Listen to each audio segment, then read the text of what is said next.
Okay, we're going to move on to Javad. Hello, hi everyone. Good afternoon. I just wanted to direct the board's attention to some the corner of Cranford Avenue and White Plains Road. Often there will be a significant amount of flooding and pooling in that area whenever it rains because of things like climate change. We're seeing more rainier days than ever before. In fact, I believe that we're on the longest streak without even seeing any snow, which is good, I guess, but we're getting a lot of rain.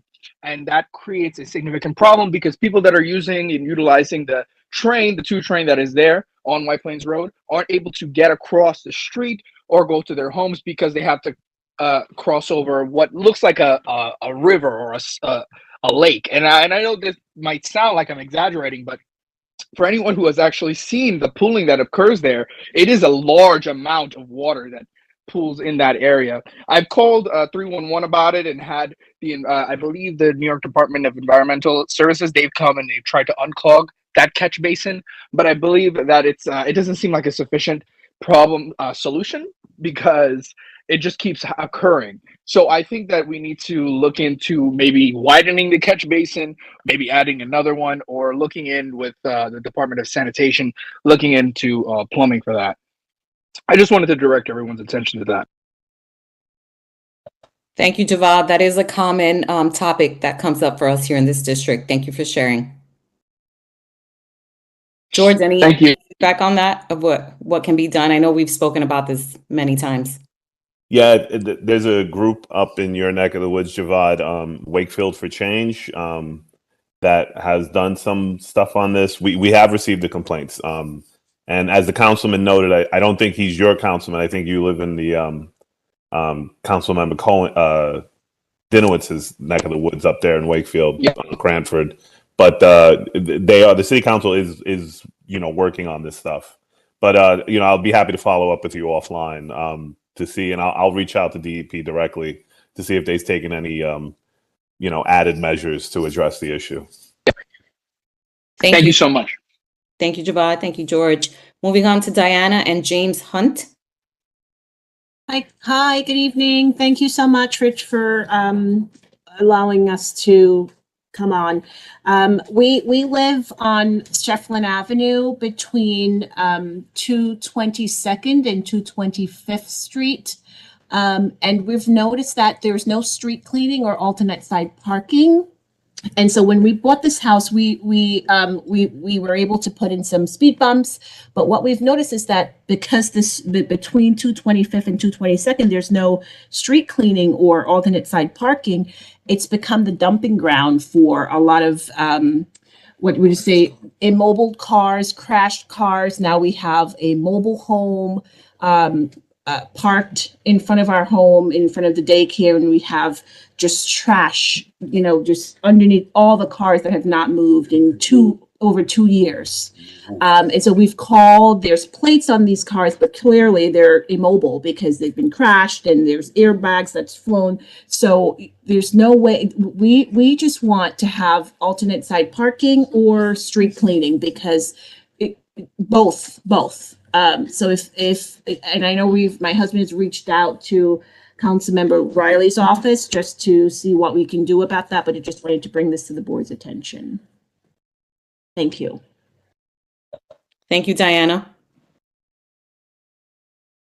Okay, we're going to move on to Bronx DA Saeed. And is this for Community Speaks? Or are you looking for a representative report, an elected official? Just want to. This is for Community Speaks. Good evening, by the way. evening. Hi, everybody. My name is Esai Saintville. I'm with the Bronx District Attorney's Office. I'm a Community Affairs Coordinator. This is my second time here at the meeting. Just wanted to provide you guys with some updates to put on your radar. So in April, we'll be having our reentry fair for individuals who are coming out of prison, who may have been arrested, who are dealing with the court system, who are looking to get IDs, employment, or just looking to better their life. So that'll be early April. And then later on in April, later in the month in April, we'll be having our child safety fair, where we'll have that during the weekend, it'll be on a Saturday for individuals who have children, parents, teachers that want to come over. It's just going to be about child safety. It's going to be a lot of games, educational tools as well, baggies, giveaways. So that's still in the works. Just wanted to put that on everybody's radar. And finally, we are hiring at the Bronx District Attorney's Office, Community Affairs, one of my positions. We're hiring as well. So if you are interested, I will drop the link in regards to applying, but there are plenty of positions at the Bronx DA's office that you can apply for. If you have any questions, I'll also leave my email for any future questions. Thank you so much, Boyd. Thank you. Thank you so much. Next, we have Luke Mark. Yes. Hi, good evening. This is my first time actually. I have concerns actually.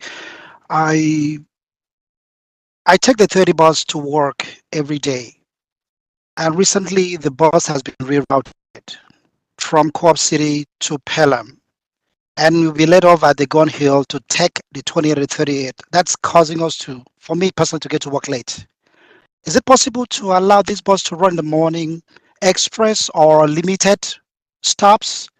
I still going to Ben Bridge and 205 at the evening instead of taking it completely out of the old route. Get everybody off the bus in the morning to wait for the 28, 38. It's causing a lot of congestion. That's my concern, please. Thank you. Mr. John Isaac, I see you have your hand up. Is Mr. Stricker on? Yes, I am. Go ahead, Mr. Stricker. I yield. This is amazing. It's amazing because I'm This going to is- talk about it in my, in my segment. But you could go ahead. No, I just want to tell you, we asked the MTA not to take the bus off Gun Hill Road. To leave it as it is because the congestion at Gun Hill and Boston Road with people transferring is outrageous. It's the BX30 served Evander Charles School Complex. It served Montefiore Hospital and the D train. And the people who take the D train now are in a two-fare zone because the transfer from the 30 to the 28 is considered one fare. And when you get off, you don't have the capability of transferring to the D train like you did when the 30 terminated there. We are addressing this, and we hope to get the 30 back where it belongs. Thank you. Thank you, Mr. Stricker.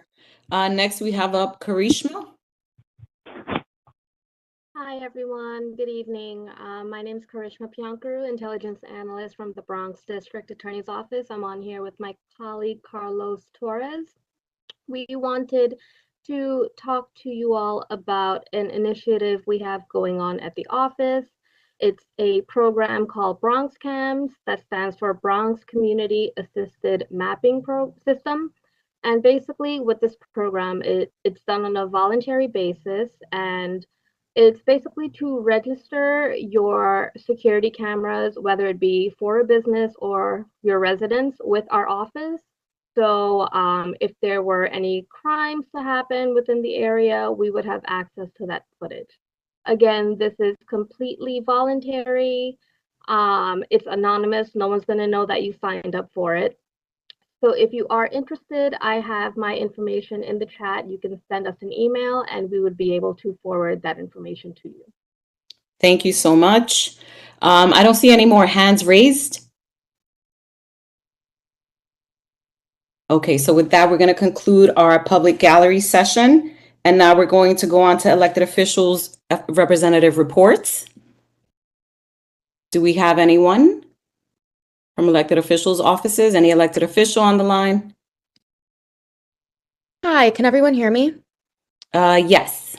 Hi, my name is Sydney. I'm here representing Councilmember Dinowitz's office. So I just have a couple quick notes. So as everyone may or may not know, discretionary budget applications are open. So our office is now taking applications for discretionary funding for fiscal year 2024. So if you know of an organization that's eligible for council funding, you can just direct them to our office and we are happy to help. Additionally, on that as well, as co-chair of the Bronx delegation, Councilmember Dinowitz hosted a borough-wide training on the application process. We have a recording of that, so anybody can feel free to reach out and we can share that with you if you want to learn more about the process.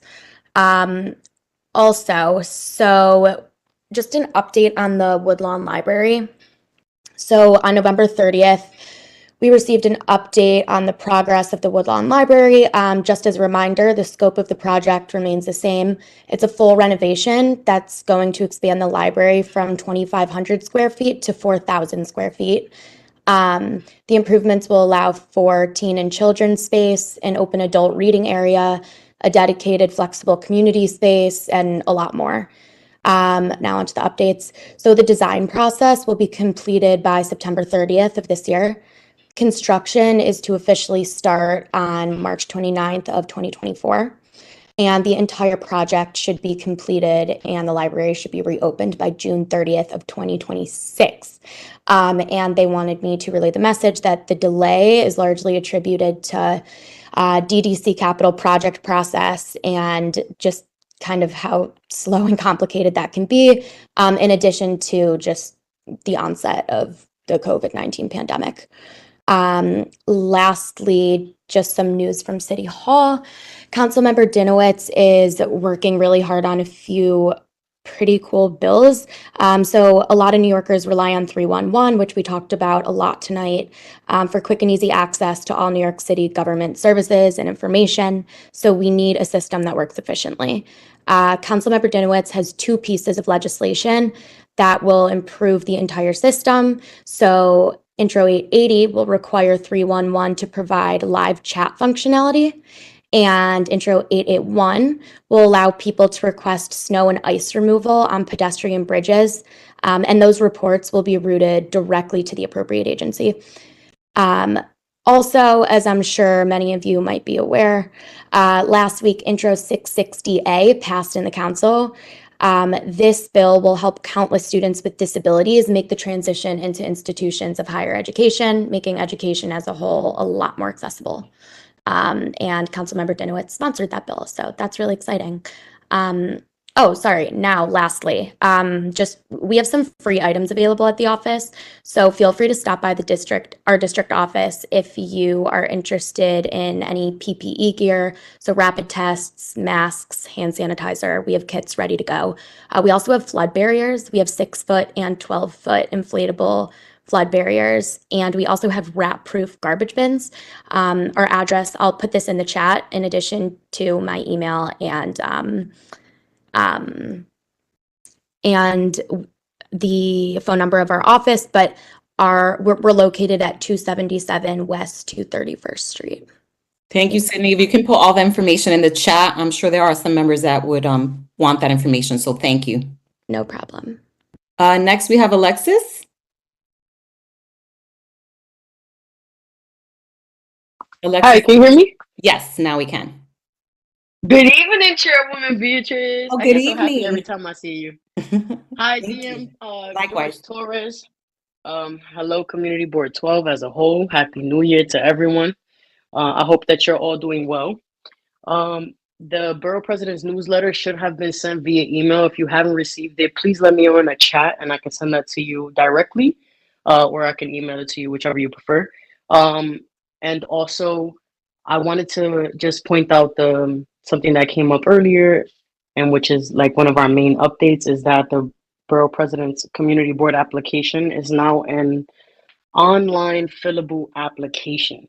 I hope that you are all clapping right now. I'm so happy for this. We are no longer using paper. We are electronic. We'll get the copy as soon as you submit your application. Yes, Chairwoman. So we get the copy as soon as you're done filling out your application. You can call me if you have any concerns or just to make sure that I received your application. And the deadline for the application for both new appointments and reappointments is March 3rd. Like, once again, it's March 3rd, the deadline for the applications. Again, contact me if you have any questions or concerns or you want to make any comments. I'm going to leave my information in the chat and I'll be here for the remainder of the meeting. Thank you so much for the time. Thank you, Alexis, as always, for informing us. We appreciate it. Next up, we have Renelle Ogilvie with Senator Bailey's office. Hi, this is Renell from State Senator Jamal T. Bailey's office. I'm back in the Community Board 12. I haven't been to Community Board 12 since probably 2017, 2018. So I'm back in the district, closer to home. Senator Bailey would like to share his regards. He wasn't able to make it due to a scheduling conflict. Our office is having some events, upcoming events. So January 28th, we have Raise Your Voice, Human Trafficking Awareness Walk, and Red Sand Art Project. We are collaborating with Lady Pam, Safe Horizon, New York City Office for the Prevention of Hate Crimes, and other organizations. I can share that in the chat. And then also for the month of February, celebrating Black History, we have Black Expression through the Arts at the YMCA. We're also collaborating with the New York City Department of Education. If you'd like to register, I can provide the link in the chat. Thank you. Thank you so much. Anyone else? Any other elected officials, representatives report? Okay, well, that concludes that section, and we're moving on now to our presentation from the door. Are you here? Hello, I'm here. Can you hear me? Welcome. Yes, welcome, and tell us your name. I'm Siobhan Stewart. I work at the Doors Bronx Youth Center. Do I have the ability to share my screen? Yes, you do.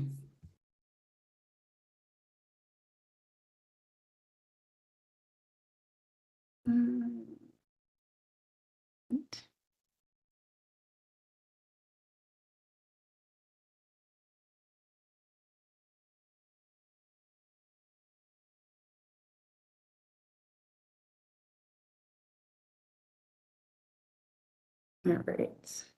Can you see what's up on my screen? Yes. Awesome. Okay, so I'm from the Doors Bronx Youth Center. I'm the supervisor of foster care programming at the Bronx location. We operate out of 2 spaces. I have my contact information listed here, but I just wanted to come on and tell you guys a little bit about who we are and what we do. We are the satellite site of the Door Manhattan, focusing primarily on career and education services for youth ages 16 to 24. Our overall mission is to empower young people to reach their potential by providing comprehensive youth development services in a diverse and caring environment. Essentially, it's to provide holistic services to serve the entire youth, understanding that their existence in our current education programs does not exist without outside the things that are going on as far as like housing security, food insecurity, clothing, hygiene. So we also try to meet those additional needs as well. We have programs in various categories, so education, advanced training, and supportive services. Our education programs look like high school equivalency programs and college prep workshops. There are 2 HSE programs that we offer. So one is general and anyone can go into it who is ages 16 to 24. And then we have one that is specifically for system involved youth. So they have to have some type of connection to ACS, the foster care system, or the juvenile justice system, and be New York City residents who are legally eligible to work in the USA. What makes this program so different is that it's made to put some additional money in their pocket while they pursue education. So they'll either be paid a stipend to attend the workshops, or they'll be placed in an internship where they can earn money while they are attending classes. Our college prep workshops also provide additional support for those young people once they earn their diplomas to help them go into college and succeed in that first year. So if they have some type of system involvement, they can have an ability to do these $50 monthly check-ins. And they also get a book grant, and they'll get money for continuing to be enrolled in college for that whole first year. So the goal is that if we can get them through the first year, they're more likely to stay enrolled. And then we offer 4 types of post-secondary training. So one is EMT, one is IT, we do something with woodlawn and masonry and landscaping, and then we have a Solar One program in green energy construction. Our EMT program is in partnership with Hostos Community College. The young people go through the program for about 8 months. They come up with all of their certifications, and then we help them get placed in a job. Our IT support specialist program, our young people earn CompTIA, IFT, and they do a 175-hour internship over the course of 16 weeks.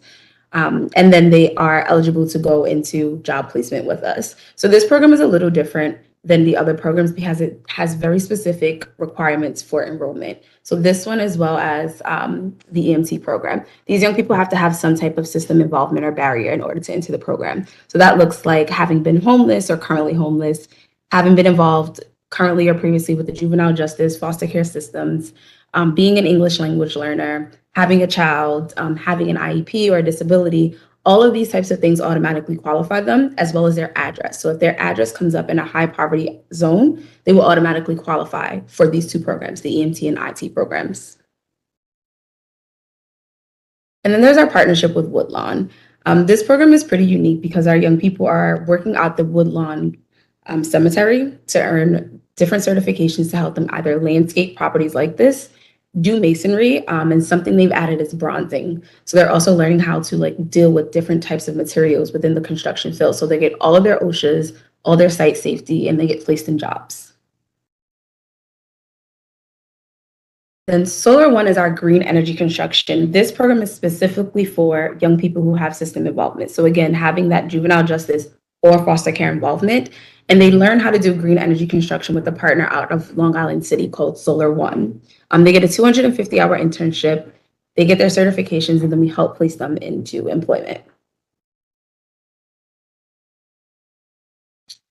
And then our holistic approach is all of the supportive services we offer. So our LEAP program is something that is for any youth experiencing any type of system involvement, homelessness, foster care, juvenile justice. They get support for the whole first year of that program by these 10 monthly check-ins for $50 each one. It's essentially made to work on different goals and help them support with whatever crisis or other resources they need. So they would get that for the entire year that they're in their first placement. So whether that's training in hostels or training at LaGuardia or being in college. And then there's the Academy program, which is the program that I directly oversee. This program specifically works with young people who have some type of foster care ACS history, including kinship care, including adoption, preventative services, any of those. And we provide counseling, we provide housing and benefit support. Something new that we're doing is parenting support. We do youth leadership opportunities. So like some of the young people in this picture here are youth leaders who work with me throughout the year to gain leadership skills. They plan events, they build graphics, they work on our socials. And so they really get to have this sense of like independence. And they're also the voice of the young people their age. So they're checking to see what they need and helping them get those things and bringing in those types of resources to them.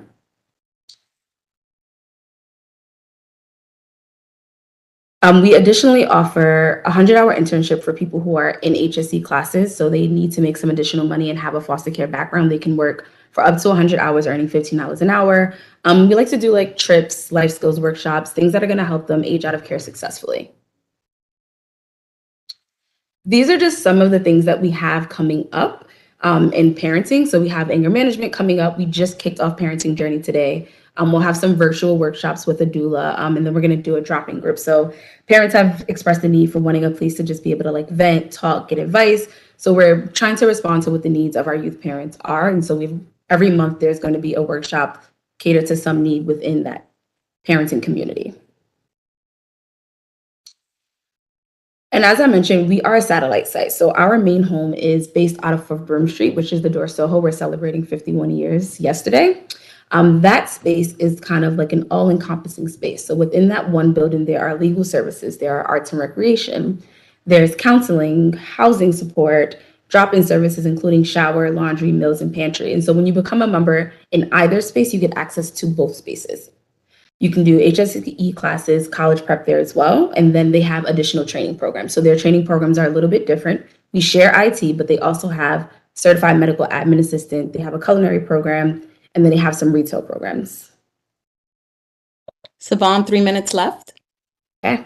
How to join this is they can easily become a Door member. They can either walk into our downtown space or they can email membership@door.org and do the entire process virtually. And to join a program, as specifically in the Bronx, they would need to come in and do intake, which happens every Wednesday at 1:30. They need to bring proof of age, address, and social. This will help expedite the process in getting them enrolled in a program. I've also included like a fill out form for them to request information. I'm typically the person who responds to this, so I can connect them directly to the program that they're interested in. This is all of our contact information. I think one of the most special things that's happening for us this year is we're getting a brand new space. It's over 18,000 square feet. We're going to be over 3 floors. And so we're super excited about it and hoping that it's going to happen this spring.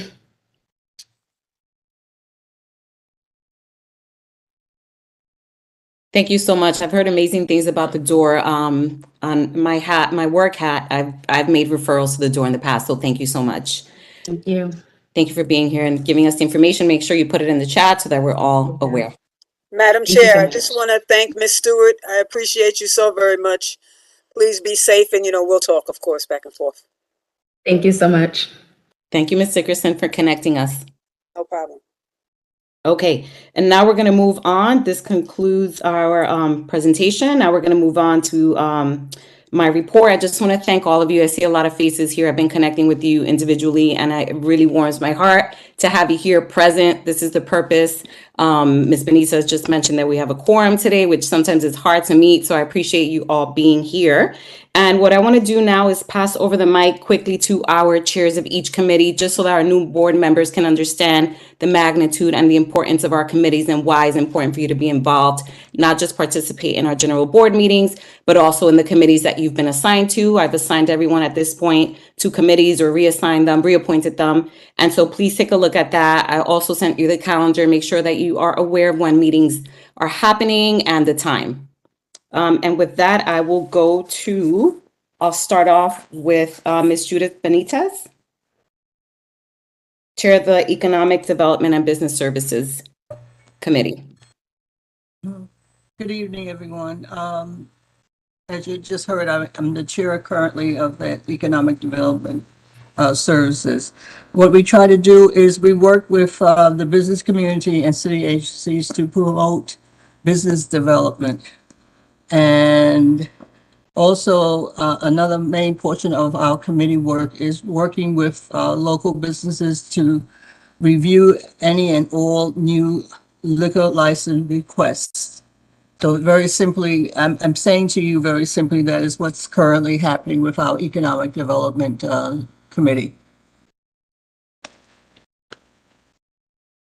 Thank you. Next, we'll go to Ms. Carla Borsati, Chair of the Standing Committee on Environmental Concerns. Oh, hi, everyone. So the Environmental Concerns Committee focuses on issues with immediate local community impact, as well as broader issues impacting the environment. So on the local level, we will escalate trash complaints to our DSNY contacts and address other community concerns about trash in the community. In the past, we've offered workshops on other issues of local community concern, like lead poisoning prevention, home energy conservation, and how to deal with feral cat communities.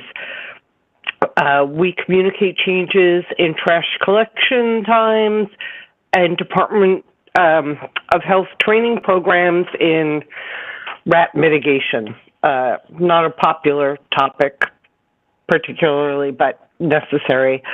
On the broader level, we liaise with contacts at various agencies and organizations with the goal of expanding services like curbside composting and textile recycling in the Bronx.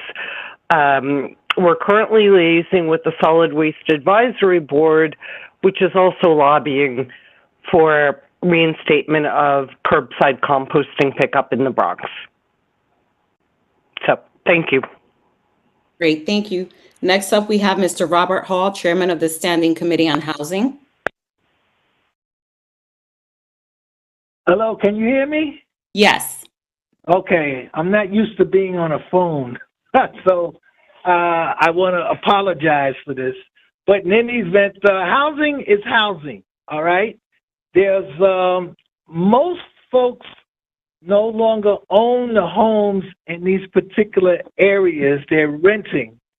So you don't have but so many block associations. However, housing deals with the remaining block associations, and they also do the best they can to keep up with the housing that is being developed. And what we do is staunch the developers to make sure that the basics are in place. And when I say basics, I'm talking about the proper car space, things of that nature. When these developers come to us and they want to set up shop to build something. So we kind of hold them accountable to the best of our know-how, and we work synonymously with the land use. When I yield to Mr. Harry Singh and Carl Stricker. So that's the basics for housing. All right? So, and there's types. There's affordable housing and there's low-income housing. So you have to differentiate between the two and understand what's in the best interest of the community with this being the case. Thank you. Thank you, Mr. Hall. Next up, we have Ms. John Cloud. She's a chairwoman of the Standing Committee on Libraries and Cultural Affairs. Ms. Claude, can you unmute yourself?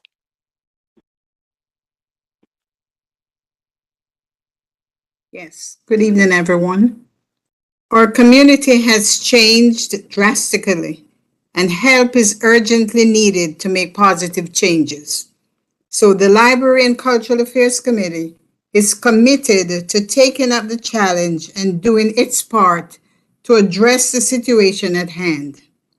Therefore, we will introduce programs conducive to social engagement and development.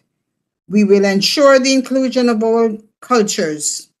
We include climate-related programs. We will collaborate with like-minded groups in the delivery of these programs.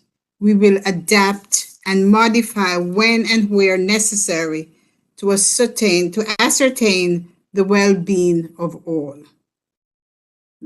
We have all these programs that everyone can participate in, and that they will leave the meeting or the workshop informed about what we talked about in the community.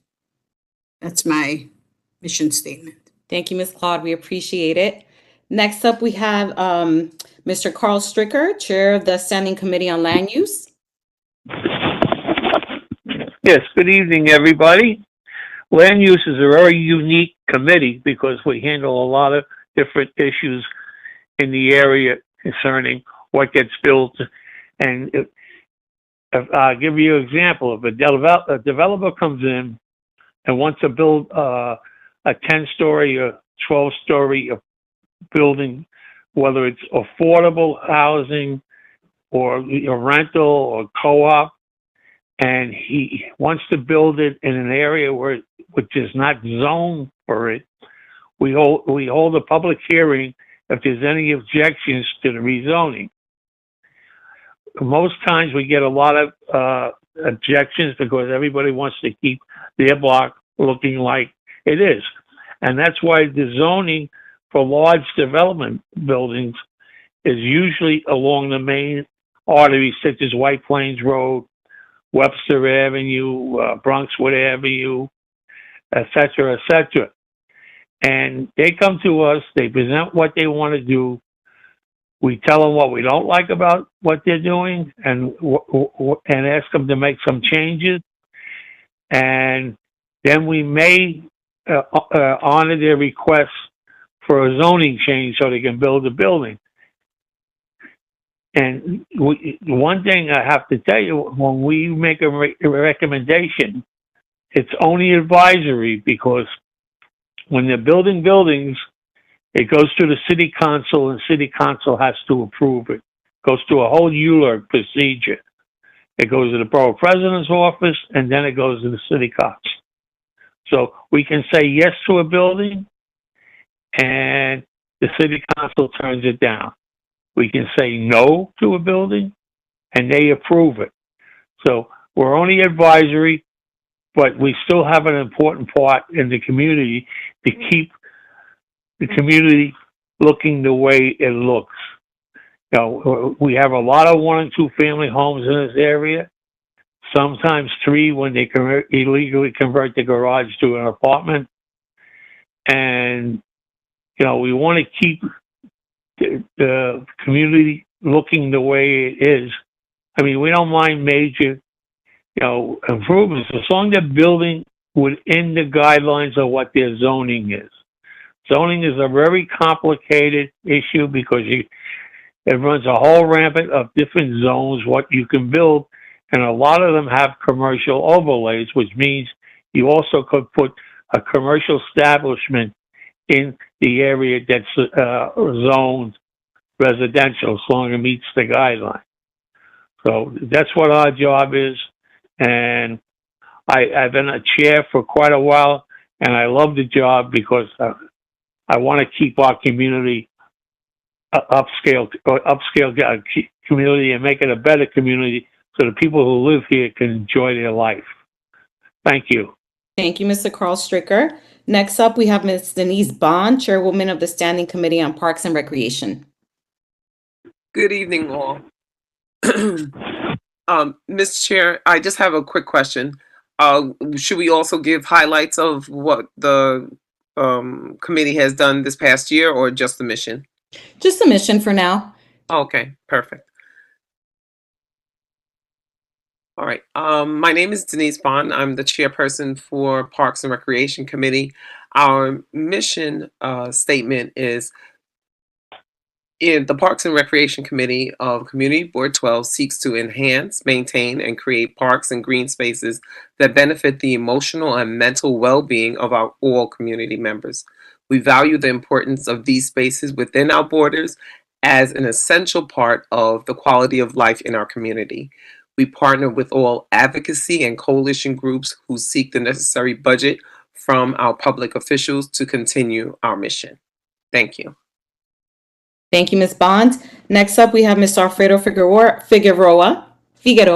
Chairman of the Public Safety Committee. Good evening, everyone. Happy New Year. Alfredo Figueroa, Chair of the Public Safety Committee. Our committee basically is the midpoint between the community and city agencies such as the NYPD, Fire Department, OEM. Our committee works closely with the Transportation Committee for some of the issues that comes to our committee, also goes to the Transportation Committee. So we try to combine the meetings when we can. If anyone has any particular issues that has to do with public safety and they've exercised if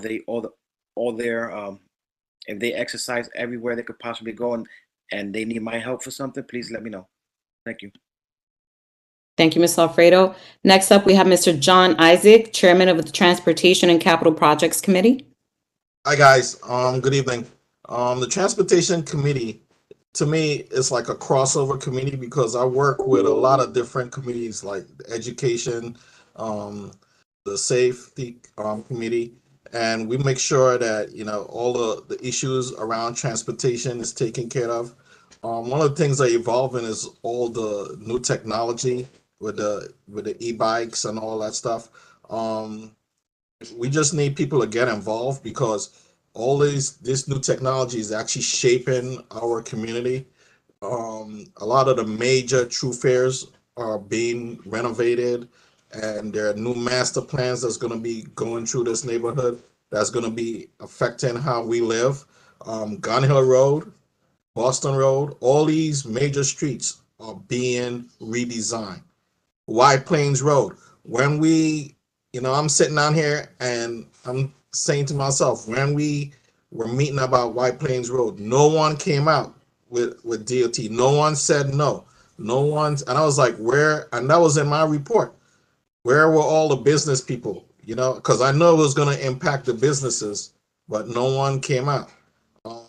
But we take care of everything with transportation. I still would like to see my gateway train stations, which is 241st Street and Dyer Avenue, somehow renovated because those are the gateways where these stops have like no elevators and they're not ADA accessible, and they should be to me.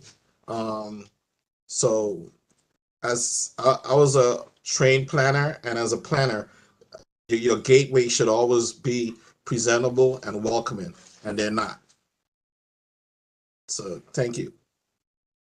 Thank you, Mr. John Isaac. Last but not least, we have Ms. Talene Dickerson. She's chairwoman of the Standing Committee on Education and Youth Services. I like that little clap right there, Fredo. Good evening, family. You got the opportunity to have a little taste of what I do with the Education and Youth Services by having Miss Catherine Campbell on from iRaise and Siobhan Stewart from The Door. I'm a little old school, so what I've always believed and what I know for sure is if we don't find something for our youth to do, somebody else will find something for them to do. And I'm not sure if we all want that somebody else to have control over our children. So I'm just going to read you like a little bit of my mission.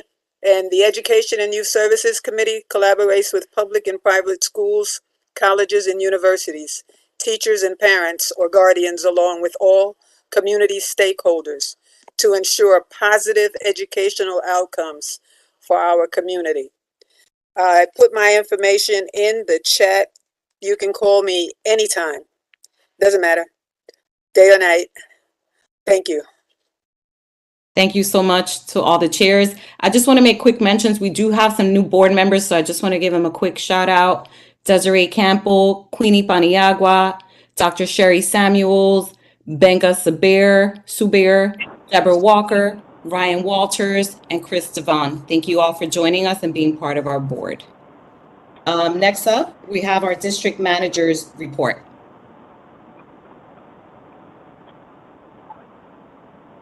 Good evening, everyone, and Happy New Year. I may be a few days late in wishing you a Happy New Year. I do not have much information other than the Borough President's Office sending us the link for the new Community Board application. That's already been spoken to. The submission is completely online, so you do not have to worry about printing the application anymore. I would encourage all of you, especially new board members and those of us who have been here for a little bit, to send it out to your fellow neighbors to see if they're interested in joining not just our community board. If you have coworkers that live in the Bronx, encourage them to apply. Even if they don't live here, they can apply. The community board application is the same for anybody that lives in the Bronx. And they can apply to their respective boards. Additionally, the mayor has extended our ability to meet virtually until September 15th, which was forwarded by the chair and Ursula to all our board members. So we will notify the board if anything changes, but right now we're still able to meet virtually. And in conclusion, today marks my 2,733rd day as your district manager, or 7 years, 5 months, and 23rd day of my tenure here. I'm grateful for each and every day at the board. Thank you for your patience, and good night. Thank you, George. Thank you, George, for everything you and Ursula do. George, you said September 15th. Did you mean February 15th? I'm sorry, yes, February 15th. Okay. Yeah, and I thank you to you. Everybody should know, all the board members should know, we were audited by the the Equal Employment Practices Commission by the City of New York. This is probably our 6th audit in the 7 years that I've been the district manager, twice by this one agency. And B has basically had to undertake this as a chair. It's an unheralded position. She's had to write the letter. She's had to respond to these things, and it's not easy. I mean, it is very, very confusing. I am a veteran of the city, and it's not the easiest thing to do. So thank you, B, for your leadership on this. Thank you. Thank you for the backup and the support. And I do want to mention that Ursula is not here today. Her mom wasn't feeling well this morning, so we're going to keep her in our prayers. Ursula and George do a lot. I'm learning a lot from them, and the rest of you, I thank you all for welcoming me and mentoring me. Truly appreciate that. And so with that, we're going to move on to the next section of our agenda, approval of board minutes. So they're not ready at the moment. So I'm going to ask for a motion to table approval of the minutes for our November 17th, 2022 general board meeting. So moved. Great. A second? Second. Second. Great. We're moving on to the next part, financial report. Ms. Dickerson? Yes. It's very easy, very simple. We are at the Sunshine Fund. Our balance is $2,625. All of you new members, please reach out. My information is in the chat, and I can give you more information about a few things. Thank you. Thank you, Ms. Dickerson. We're moving on to the next session, committee reports. And just a reminder to the chairs, please make sure that you're including me when you're sending the reports so that I have access to them as well. And so we are now going to move ahead with our committee reports and then voting items. First up, we have Ms. Judith Benitez with the Economic Development and Business Services Committee. Good evening again. The Economic Development Committee met last Thursday, and we had 4 establishments that were up for either being a new or renewal of their license, their liquor license. All 4 were came back with clean reports for the 4-7 precinct. We had no complaints at all about any of those establishments. So what I'm bringing to the board tonight is to have recommendations to either have a new or a renewal on these liquor licenses and send a letter of support to the State Liquor Authority. And I'm going to give you the names of the establishments that are involved. The first one is up for a new license, and that is Fronto Star, located at 3376B Boston Road. They're Caribbean food, if no one knows anything about them. The other 3 are for renewal of their licenses: Classique, located at 3813 Boston Road; 222, or as you all know it in the neighborhood as Triple Deuce, located at 3601 Boston Road; and Fireside Pub, located at 4272 Katona Avenue. These are the 3 that we are requesting or recommending to the board to have their licenses either be new or renewed. Thank you. Can I get a motion to approve the report? Make a motion to accept Ms. Benitez's report for the liquor license renewals and or new renewals or, sorry, new licenses or renewals. Thank you, Ms. Alfredo. Can I second? Second. Thank you, Mr. Isaac. You second. Okay, and so now we're going to move to approve the request and vote for a letter of support. Okay, Ms. Coronel, let's get a motion to approve the minute, the report first, and then we can go into the second part. I did. That's what they right. This is what Mr. Alfredo and Mr. Isaac motioned. Yeah, but we got to get a motion for the board to approve. Got it. I'm trying to be nice. Motion for the board to approve. So moved. Okay. Now, if you're going to say, do we have a mass approval from the board, or do we have any negatives? And can we do it at one time for the motion to approve the minutes? What is the will of the community board? You want me to go individually? We should do one individual, and this might be the one to do. Okay, we'll do it that way. Judith Benitez? Aye. Denise Bond? Aye. Ivan Boras? Aye. Paula Barsati? Aye. Jill Brumfield? Aye. Jill? Aye. Victor Brown? Abstain. Deacon Brown?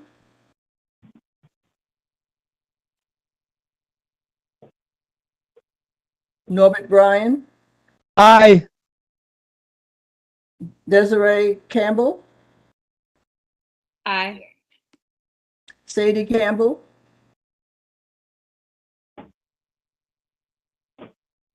Sadie Campbell? Here. Sadie Campbell? Sadie, you're muted. You have to unmute yourself. Sadie? Aye. Thank you. Joan Clark? Aye. Beatrice Coronel? Aye. Chris Devone? Not present. Colleen Dickerson? Aye. Kevin Eichelberger, not present. Alfredo Figueroa, Aye. Johnny Goff, Aye. Robert Hall, Aye. Lisa Hayes,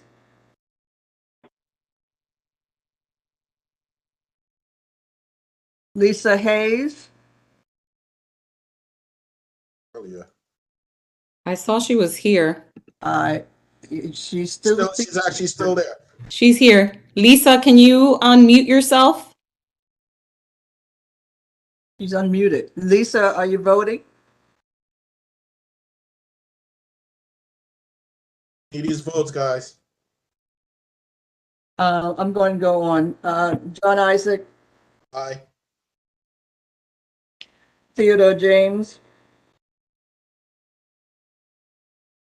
Theodore James,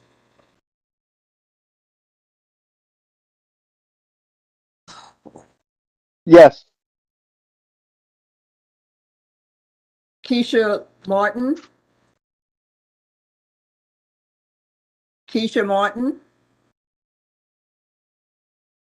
I'm marking her not present. Ms. Benitez, Ms. Hayes said aye on the chat. I got it. Thank you. Lucille Martin. Lucille. Aye. Aye. Trinika Moore. Aye. Clinton Mike. Aye. Yeah. Carmen Ortiz. Aye. Queenie Penagagua. Aye. Thank you. Anthony Reed. Aye. Dr. Sherry Samuels. Aye. Harry Singh. Aye. Carl Stricker. Aye. Venga Sabea. Aye. Luke Sabados. Deborah Tirado. Okay, I'm gonna send it to, yes, yes. Who's this? Good evening. Deborah Is this- Tirado. Deborah Tirado? Yes. Okay, thank you. Deborah Walker is excused.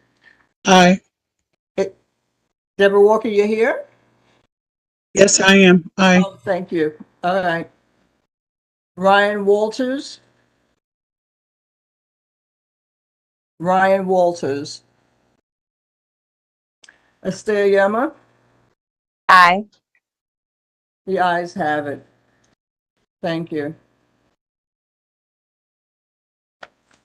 Thank you. So this concludes your section here, right, Ms. Benitez? Now we got to vote on the establishments. If no one objects, can we do all four of them at the same time? Yes. Okay. I make a motion that we send a letter to the State Liquor Authority approving the Economic Development Corporation, Economic Development Committee's recommendation that we have the three pubs have a renewal and we give a new license to a newbie. This is Second. Robert Hall. I second. And Robert Hall seconds that request. Let me ask this question. Instead of me going individually, I'm going to ask who is in the negative. I need a verbal from that person. Victor Brown, negative. Victor Brown.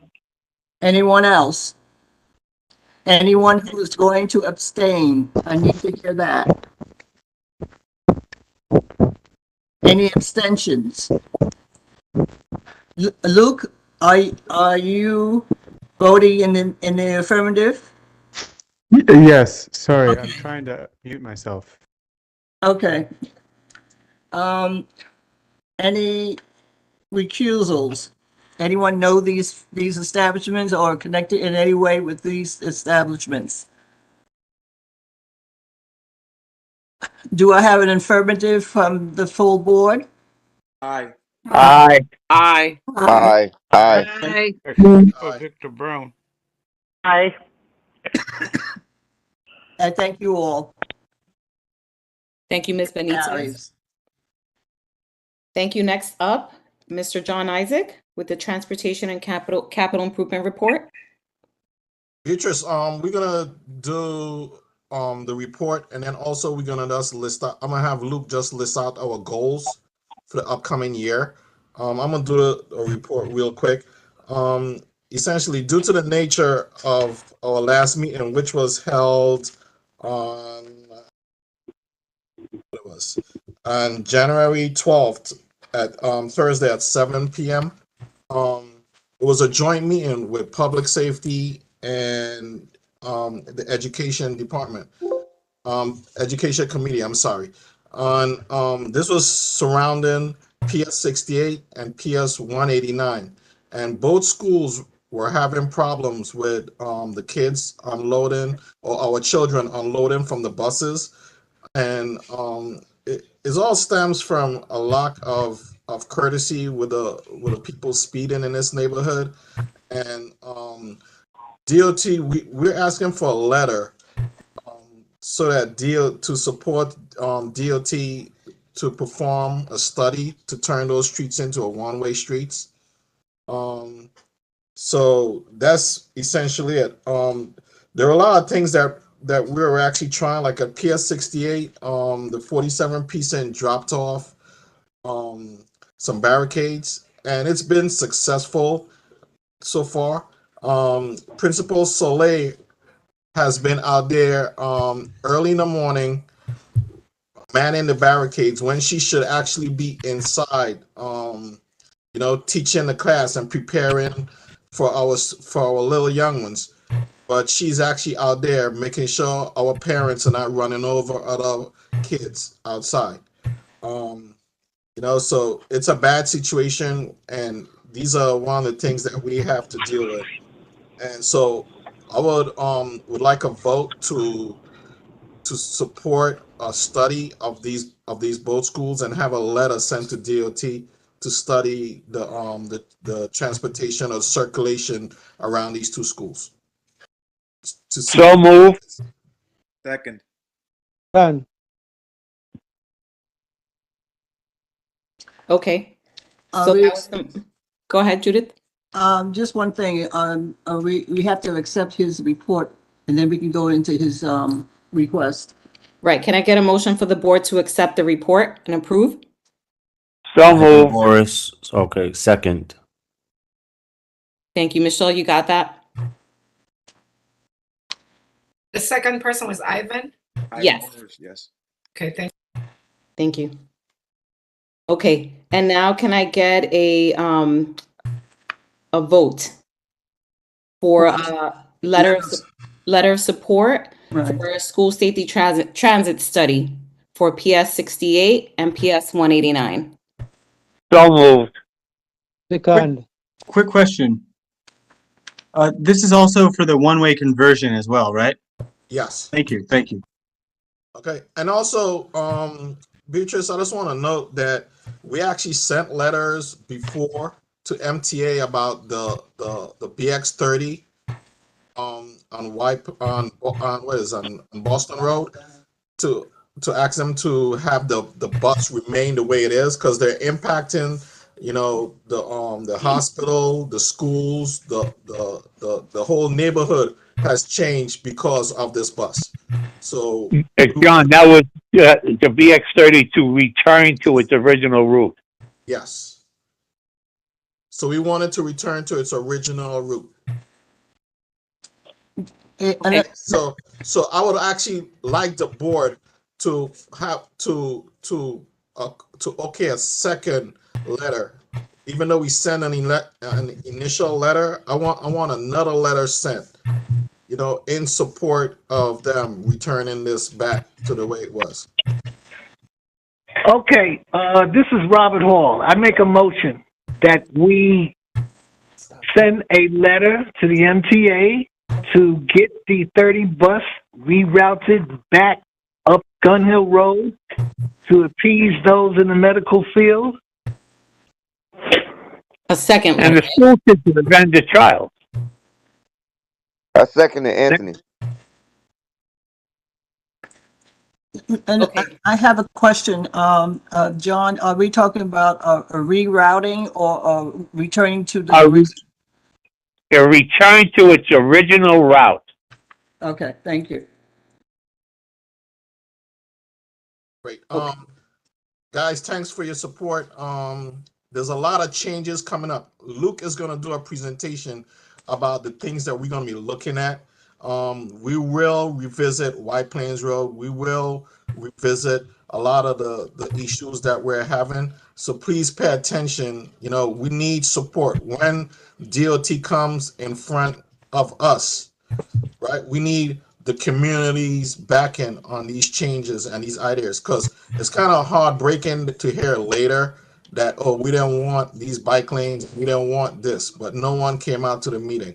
Luke, floor is yours. John, we need to take a vote first before the Luke.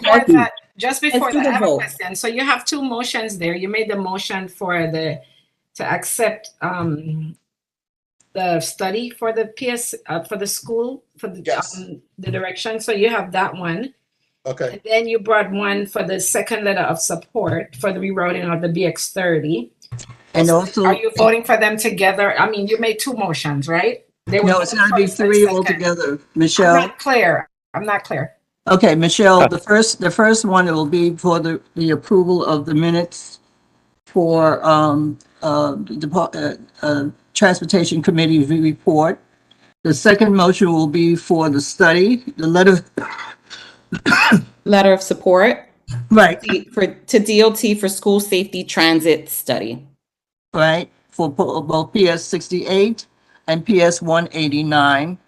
And the third motion will be for the second letter of support. And this one is going to go to the MTA, am I correct? Correct. Yes. Correct. Okay, to return the Bronx 30 to its original route. Yes. So there's three motions on the table. I'm going to call, and I'm going to do a roll call for this just to make sure that we have everyone in agreement. And then after that, we can do a joint motion. Vote for that. Perfect. Judith Benitez, aye. Denise Bond. Aye. Ivan Boraz. Aye. Carla Bassati. Carla Bassati. Oh, aye. Aye. Thank you. Michelle Brownfield. Aye. Victor Brown. Aye.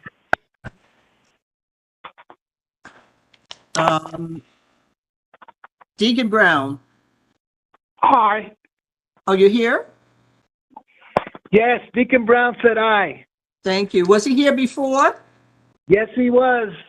Okay, then I have to make some corrections. Thank you. Okay. All right, hold on. Norbert Bryan. Norbert Bryan. He was just on. He's here. If you can unmute yourself, Mr. Norbert Bryan, you're muted at the moment. We could see you, but we can't hear you. Norbert, give a thumbs up. Okay, thank you. Desiree Campbell. Aye. Sadie Campbell. Aye. Joan Claude. Aye. Chris Devon. Not present. Colleen Dickinson. Aye. Kevin Eichelberger. Alfredo Figueroa. Aye. Johnny Goff. Aye. Robert Hall. Aye. Lisa Hayes. Is she giving any signal or what? Let me see if I see her. She should probably respond in the chat because she said something's up with her phone. Yeah, that's what I'm looking Just call for. me. Lisa, we see that you're here. If you can, just put it in the chat. Oh, and if you're not on camera, please, if She you're on just said camera, aye. She just said aye, Ms. Benitez. Okay. John Isaac, Aye. Theodore James, Aye. Keisha Martin. Not present. Lucille Martin. Lucille Martin. Oh, Jesus. Lucille Martin.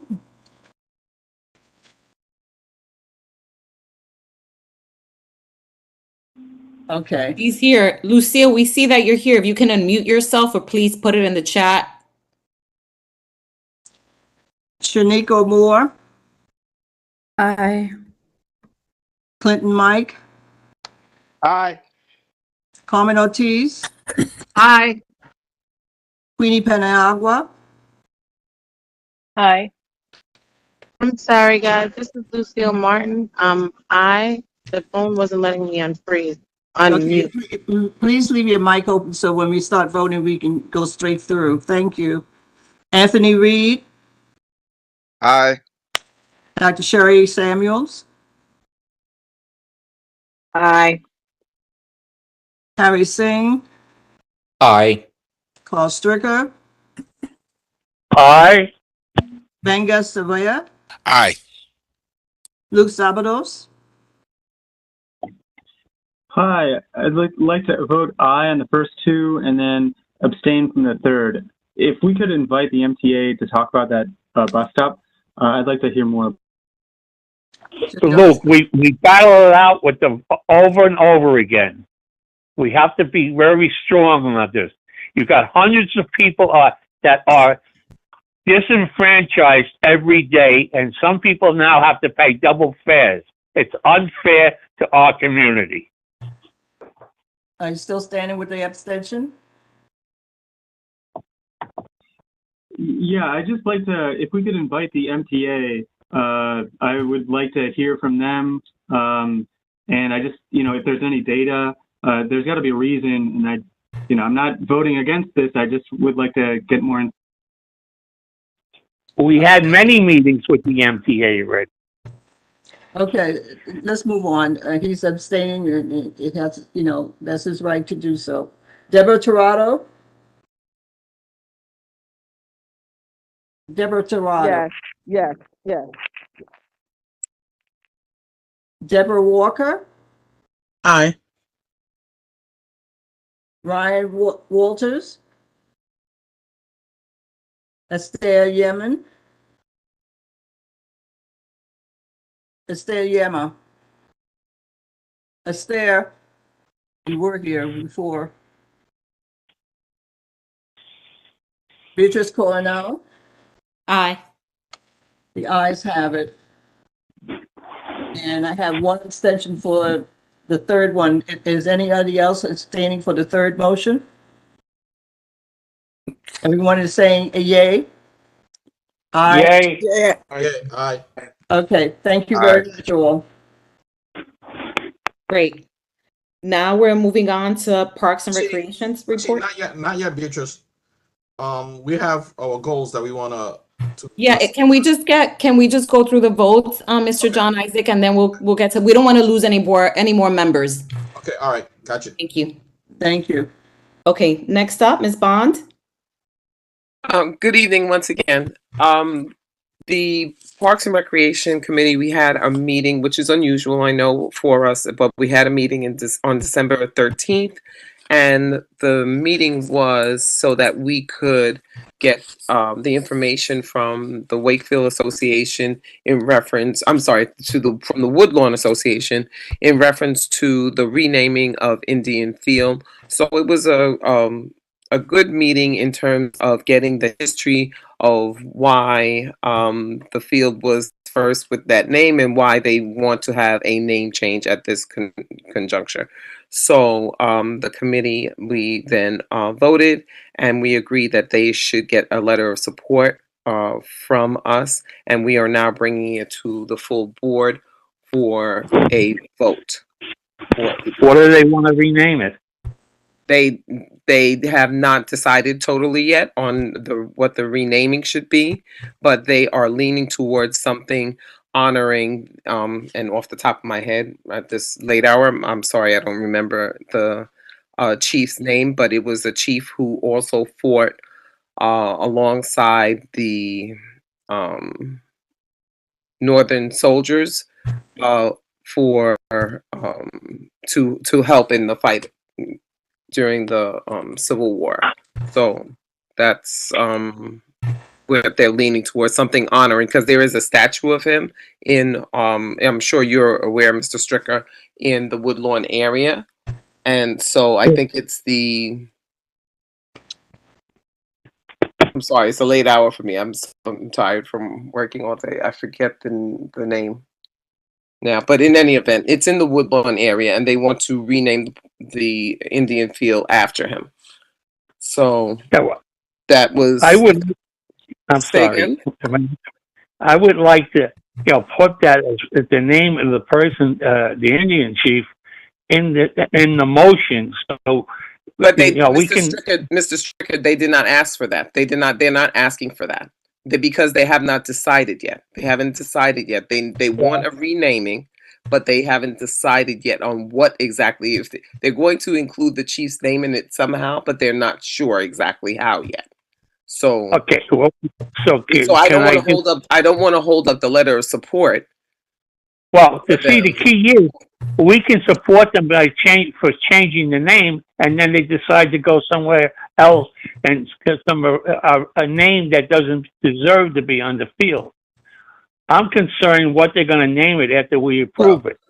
Mr. Stricker, if respectfully, the meeting, if you were at the meeting, they did go over the whole presentation, and it all revolved around the chief and his part in helping the soldiers. The Union soldiers. They're not going in a different direction. It's just a matter of the semantics of it, of how they're going to be phrasing that. Okay. Sorry, this is Carla. I'm with Carl Stricker on. We can't have a vote to rename something to a name we don't know. I'm a little bit. They weren't asking for our input. Excuse me, Ivan, if I could finish my statement. Thank you. Sure. They were not asking us for our input at this juncture. They just want to let us understand that they want the name Indian Field in 2023 is not appropriate. So they want to change the name, but they are working out the semantics of it. I don't think that we should hold up our support to them in their efforts until they actually finalize what the name is going to be. Okay. Miss Bond? Miss Bond? Yes. Yeah, this is Robert Hall. I just want to be sure that the conversation that you had at this meeting, it deals with the renaming of an Indian, all right? We just don't know the name. Is that correct? Mr. Hall, the name of the field currently is Indian Field. Okay. The name of the field currently is Indian Field, and that's culturally insensitive at this point. Okay. Is everyone clear on that? That's culturally insensitive. So. Okay. Yeah. Yes. So my question is this: the conversation that you had at your meeting. Yes. It assures the fact that they are going to find the name of an historical Indian. Is that correct? Yes. Hold on 1 second and let me get the name for you. It's just that I've had a long day, so I'm a little bit tired and memory is a little bit not sharp. Hold on 1 moment and I'll get that. Madam Chair, Ms. If you could Beatrice. just give me 1 minute to finish my statement, Mr. Boris. If you could just Ms. Bond, person. Ms. Bond, I only wanted to support you. So I mean, if you don't want but that, just then let me that's fine. finish my statement, though. Yeah, let's That's just all give I'm her saying. let's give her a minute.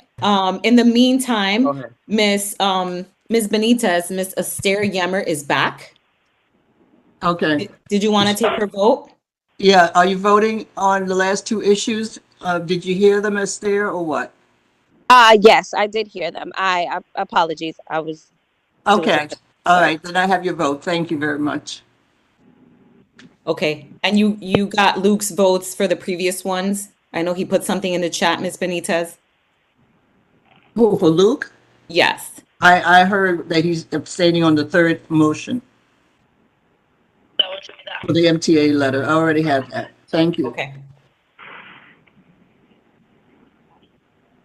This is the last voting matter, so we're going to give her a few more seconds and then we'll move on.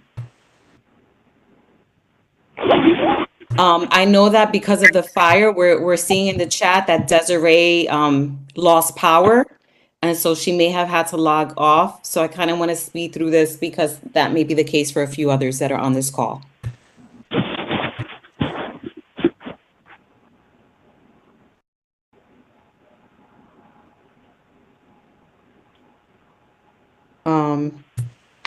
Okay, so I'm right here. It was Chief Abraham Ninham, and it was the Revolutionary War. And what they're trying to work out is the semantics of how they are going to use his name. There's already a statue located in Woodlawn area honoring him, which has been maintained by the daughters of the Revolution. Thank you. The Daughters of the Revolution, DAR.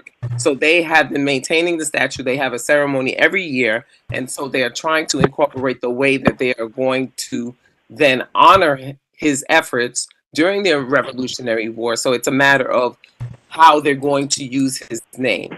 So if they're going to call it Chief Ninham Field or Ninham Field, they're trying to distinguish that. They're not looking to rename it anything that would be of objection to the community. They're trying, in fact, they're trying to do the very opposite of that. Okay. Thank you, Ms. Bond. Thank you. Thank you, Denise. Thank you for the clarification. You're welcome. Okay. May I ask a question, Denise, in reference to the chief's name? Why the urgency to do a letter of support prior to the establishing for sure that they're going to use Chief, what you just said, Abraham or whomever? Abraham Ninham.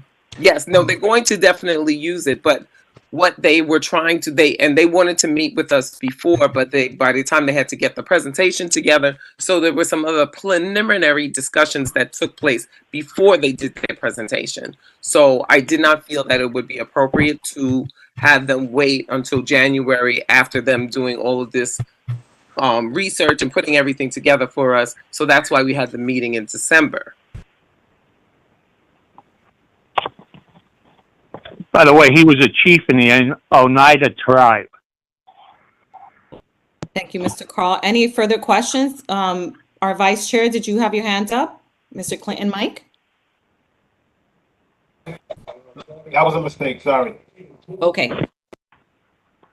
Okay, then. Any further questions before we move to accept the committee report? I make a motion, we accept the report of the committee. Can we get a second?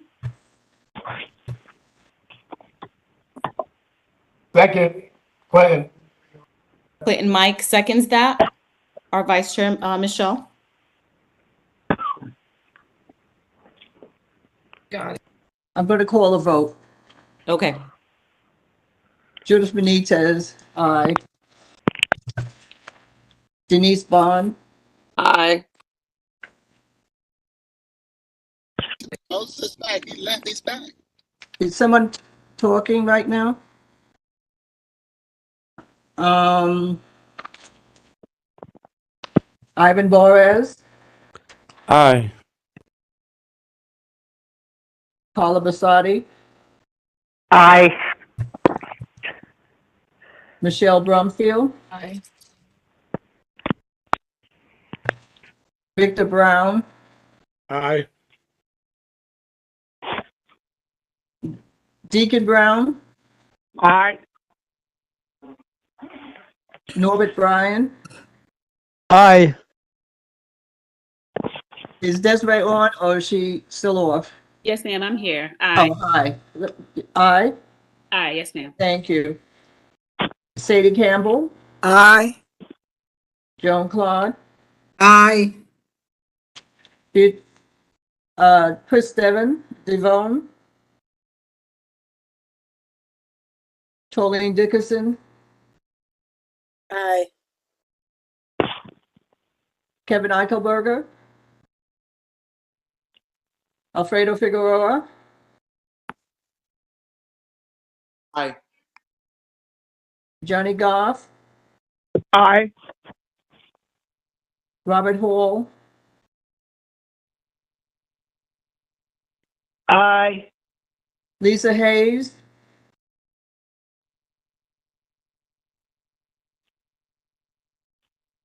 Lisa Hayes. Anybody see where She says aye in the chat. Okay, thank you. Yeah, I see it. Thank you. John Isaac. Aye. Theodore James. Aye. Keisha Martin. Not present. Lucille Martin. Aye. Shaniqua Moore. Aye. Clinton Mike. Aye. Carmen Ortiz. Aye. Okay, I heard you. I'm having Queenie Paniagua. camera too. Aye. Thank you. Anthony Reed. Aye. Sherry Samuels. In the meeting. Harry Singh. Aye. Paul Stricker. Aye. Benga Saber.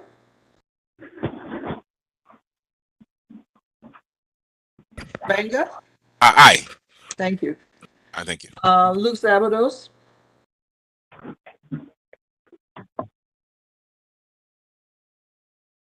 Luke, we didn't hear you. Give your hands up, thumbs up, towns down. Okay, thank you. Aye. I got it. Deborah Torado.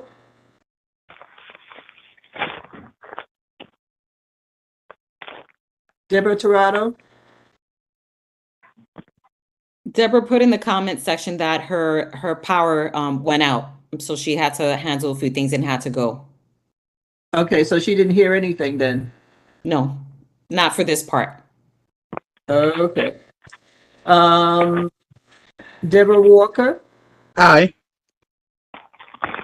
Ryan Walters. No, there's Esther. Aye. Beatrice Coronel. Aye. Okay, the ayes have it. Great, thank you. And now we're going to call a motion for the board to approve the support of the letter for the renaming of the Indian Field. So moved. Second, properly moving second. May I ask a question? Denise, would there be any objections inserting that name? Or you feel that they would be offended if you put that name in? I'm so sorry. Say, please repeat. Would they have objections for us using the Indian chief's name in the letter of support? We can fill it in later, but at least something, we should put something there. Just not just. If you could put it, if you wanted to phrase it in honor of, that's fine. In honor of his service, that would be fine. But I would not want to, like they were not asking for us to give our opinion about the name. That's not what they were asking. So I wouldn't want. We can say in honor of, yes. How and no specific name should be given because they were not asking for that. And I can put the spelling of his name in the chat. Yeah. If you'd like. Thank you all. Are we clear to move on, Ms. Benitez? Is whatever the board wants to do on this. we have to put something. We're going to the Parks Department to ask for a change of a name of a park. You have to put something in. What are you going to rename? May I? So, Well, we're not doing the. But, okay, go ahead. who's the letter going to? It has to go to Parks Department. So to That's not what I was saying. I'm sorry. Go ahead. Yeah, I just wanted to support you, Ms. Bond. Just for clarity, and hopefully I can hopefully support Ms. Bond in her statement and as to what was addressed. So basically, they brought to us the fact of name change. One of the suggestions was the chief. That doesn't necessarily mean that the park will be named after the chief, but in order for the name change to take place, it had to be addressed first. So again, the name change can come after this letter of support should have just been for a name change, not as to what the name should actually be, if that makes any sense and if that brings any clarity to all of this. It does. It does, but one question. Suppose they come up with a name that most people are opposed to, and we already approved the name change. So that's the thing. It would not, that would come out again. So we would then come again with another letter of support for that name change, for that specific name change. That's what I was trying to chime in for, and I was trying to clarify before we even took this vote. Well, that, Okay, that makes understood. sense. That what you just said I'm makes sorry. sense. Yeah, I'm I was sorry. I trying, thought but that's I what I kept had getting said to cut you. off. But that's what I had said to you. Okay, that does make sense. But then I'm also saying, like knocking off two birds with one stone. We do it all at the same time instead of trying to break it up to two letters of support. Why? That's why I want to understand the urgency of doing this vote. So to clarify once again, what the meeting was about, it was why the name Indian Field is not at this juncture in 2023, that it's culturally insensitive to keep the name Indian Field on this area. Is that part understood? It's understood. Okay. So what they were looking at is this Chief Ninham, who fought with the soldiers during the American Revolution, and they wanted to honor his contribution. There is already a statue of Chief Ninham in the Woodlawn area. So they are coming to us for simply the removal of the name Indian Field. They will come back to us when they have more ideas about, they might do a survey to the community. They were thinking of different ways. They are not to that point yet with the renaming and a name for the field. Thank you, Ms. Bond. So is the understanding that when they do get to that point, they will include us? Correct. Okay. So Is that therefore, clear why for two everyone? letters? Because I sense some hesitancy. So is that clear for everyone? We're going to have an opportunity. We will have an opportunity to chime in on what we feel the name could be. So at this point, we would just like to, as Ms. Bond is saying, she'd like to, for us to vote on the letter of support. And then when the time comes for the name suggestions, we'll be involved with that as well and be able to offer suggestions. Excuse me? And I'm trying to understand, and it is clarified to the point. We'll be in jeopardy with two letters, and we're not specific in the first letter in terms of support, and then turn around if they decided, like someone said, to give the name that we may not be supportive of. I think one letter should support us, support them to say whatever they vote on to be done for the park, whether the name remains or the name changes. Because if you do a first letter in support for the group, and then turn around and do a second letter, it may be a conflict. Could you further explain how that would be a conflict? One is for the removal of the name Indian Field. The second would be for whatever suggestions we might have in terms of the renaming. So it's two separate The things. board would be involved with the suggestion of the name change? That's what was stated, yes. I don't know. I'm if the board is in favor I'm sorry, maybe it's me. Maybe it's late in the hour, and like I said, I had a very long day, so maybe I'm not getting what the hesitancy is. Ms. Didn't the board already vote and didn't this pass? So it sounds like any hesitancy and any issue can be discussed offline because the number of votes necessary to move this along have already been obtained.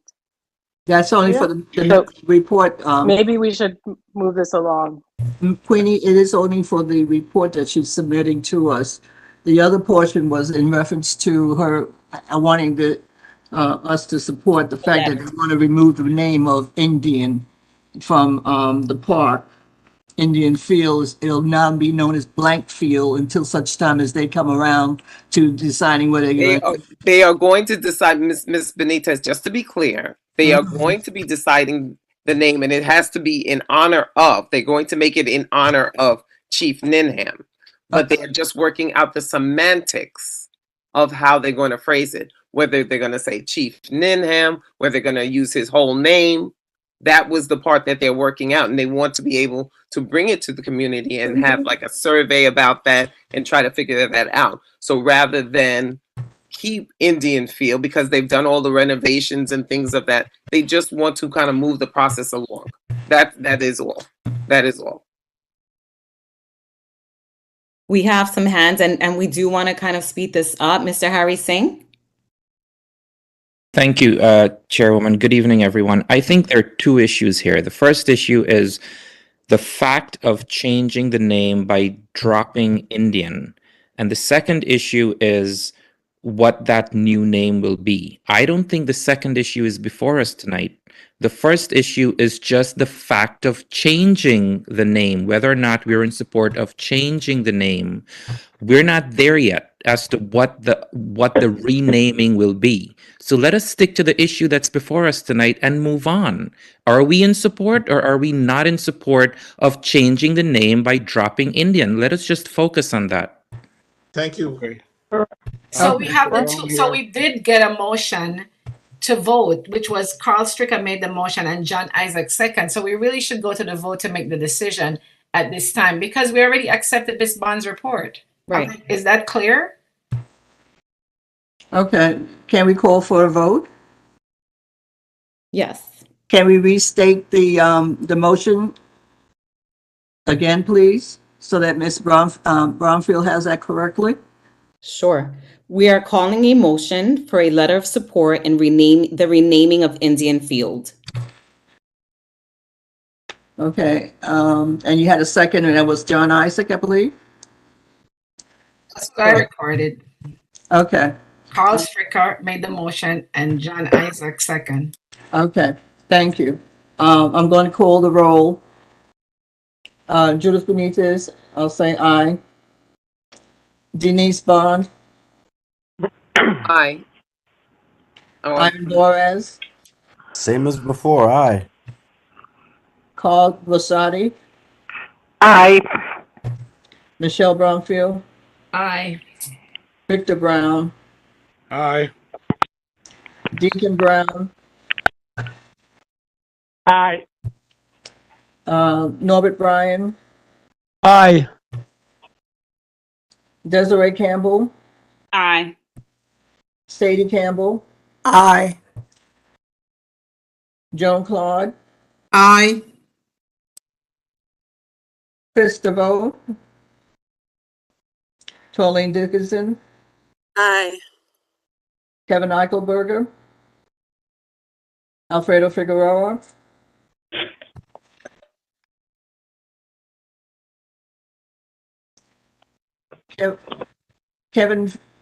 I'm sorry, Alfredo Figueroa? Aye. Okay, gotcha. Johnny Goff, Aye. Robert Hall, Aye. Lisa Hayes, aye. Aye. John Isaac, Aye. Theodore James, Aye. Keisha Martin, not present. Lucille Martin, Aye. Shanika Moore, Aye. Clinton Mike, Aye. Carmen Ortiz, Aye.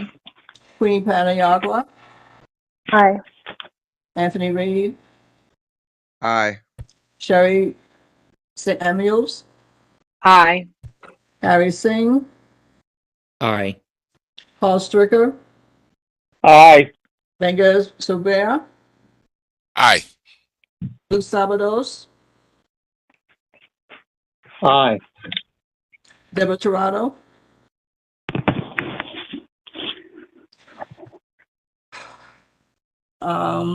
Deborah Walker, Aye. Ryan Walters, not present. Esther Yema. Aye. The ayes have it. And I want to say to Ivan, we voted, but we voted on the report being accepted by the board. And this is now the vote in reference to accepting the motion to change the name, to eliminate Indian from the name. That's for your information. Thank you all. Moving on, I'd like to wrap this up in the next 10 minutes. Luke, can you give us your goals in 2 minutes? We gave each chair about 2 minutes. And I know that the chair, John Isaac, wants you to give a quick summary of the goals. Or did you put it in the chat? Sure. Can you hear me? Yes, 2 minutes, please. I put some of them in the chat. Beautiful. Sure. Okay, so this is going to be I put these in the chat. This is going to be kind of our goals, ideas. Of course, we are inclusive of other things as well, but here's a brief overview. So the first this is for the Transportation Committee and Capital Projects. The first is Boston Road safety improvements. So in 2015, Boston Road, the northern section, was added as one of the most dangerous corridors in the Bronx, with some of the most number of crashes, pedestrian injuries, injuries for motorists, cyclists, and pedestrians, if I haven't said that yet. So that means making it safer for all these different road users, and often that means creating a bike lane, creating bus lanes, delineating different space. And all of these we'll discuss at the committee meeting. The next one is open streets in CB12. So there are currently no open streets in the East Bronx. Open streets allows for people who live on the street and anybody else walking by to use the streets to play, and it's free from through traffic. So these are really great improvements. People do barbecues, community events on the open streets, and I think we need them in our community too. The third is converting a couple blocks of Burke Avenue, which are currently vacant and occupied by a bunch of trees, into an actual green space. I was talking with somebody from DOT, and they said that this could actually be done through participatory budgeting, which I think the deadline has already passed. So maybe for next year, and happy to talk offline about that as well. Sidewalk construction on Tillotson Avenue and Steenwick Avenue. The council member's office is aware of this, and we can ask the city to designate capital funds to create sidewalks here. This is right next to a school in the district. Something that we just voted on tonight, school safety improvements for PS 68 and 189. Restoration of the BX30 bus to its original routes. Relocation of the BX7 and the BX11 bus stops from their present location to 233rd Street. 9 is monitoring school safety for the one-way conversions. We just voted on that tonight. Promoting more eco-friendly transportation in the neighborhood, walking, biking, mass transit, And the last one is in areas that flood, we can see if we can apply for some cloudburst technology being implemented by the Department of Environmental Protection. That's stormwater basins, porous pavement, rain gardens. I don't know how that timing was, but that's it. Thank you. If you can all just please join the committee on this so that you can learn more about it and have more in-depth conversation. Thank you all. We're going to move on to old business. If you recall, the Jewish Board presented to the board November 2022 and requested a letter of support for 59 units of supported housing at 4421 White Plains Road.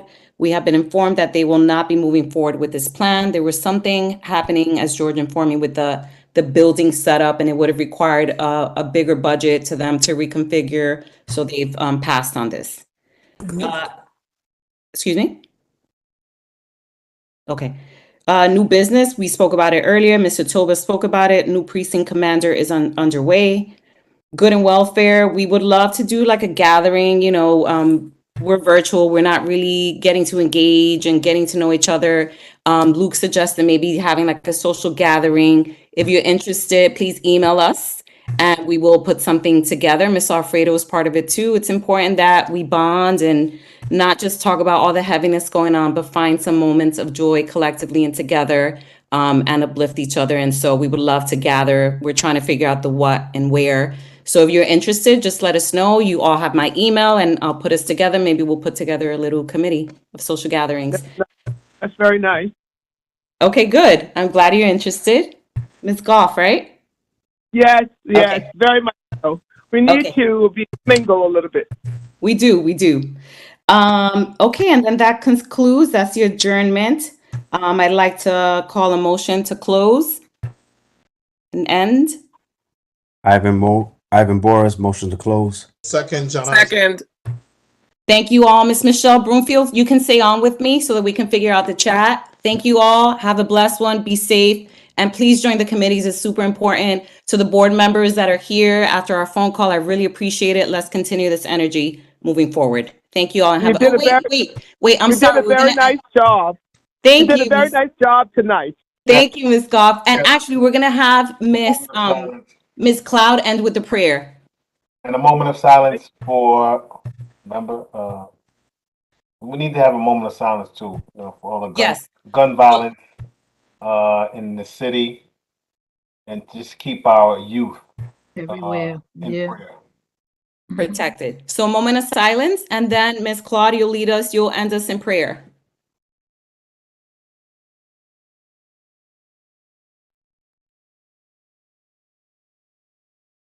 Okay, thank you. Thank you. Ms. Claude? Dear Lord, thank you for the opportunity to gather together. Be with us as we leave this meeting. Help us, dear Lord, walk with confidence and lead us as we move forward to praise you and to effect change in our neighborhood. We thank you for all your blessings, dear Lord. Amen. Amen. Amen. Thank you all. Good night. Good night, everybody. Good night. Good night. Thank you all. Good night. Good night, everyone. Beatrice, I'm going to stay on with you. Yes, Good night. perfect. Amen, Ms. and thank Benitez. you. Good night. Good night. Good night. Ms. Beatrice, this is Esai from the Bronx DA's office.